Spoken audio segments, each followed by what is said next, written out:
Assalamu alaikum wa rahmatullahi wa barakatuh. Ramadan Kareem to everyone.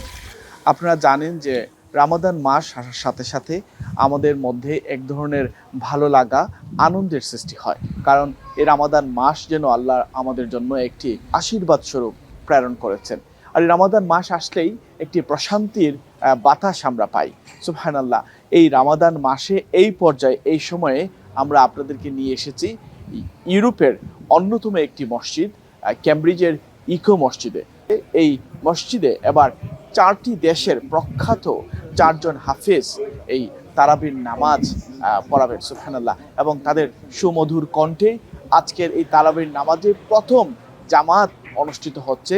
আপনারা সবাই এটি অবশ্যই ভালো লাগবে ইনশাআল্লাহ। এবং এর মাধ্যমে আমরা এই যে প্রশান্তির বার্তা, আমরা সেই প্রশান্তির বার্তা আমরা পাচ্ছি। সুবহানাল্লাহ। এত সুন্দর মসজিদের সামনে আপনাদের কাছে এই তারাবির গুরুত্ব নিয়ে কথা বলতে পেরে আমরাও অনেক আনন্দিত।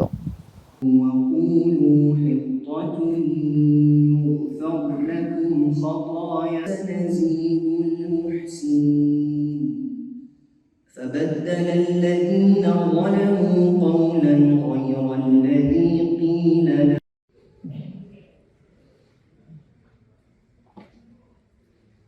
الله أكبر.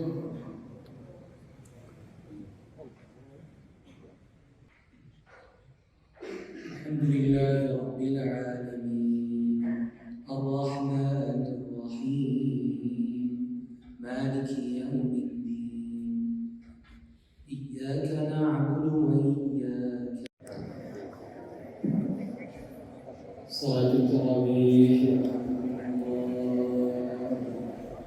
Please straighten the lines, any gaps in front of you. Straighten the lines as much as you can. Straighten. عليهم غير المغضوب عليهم ولا الضالين.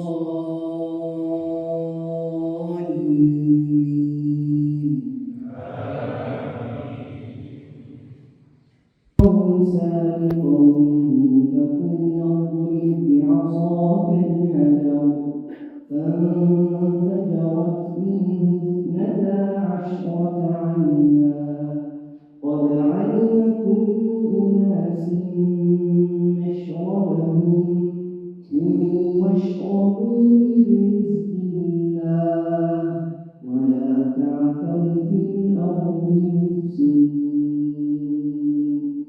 وإذ قلتم يا موسى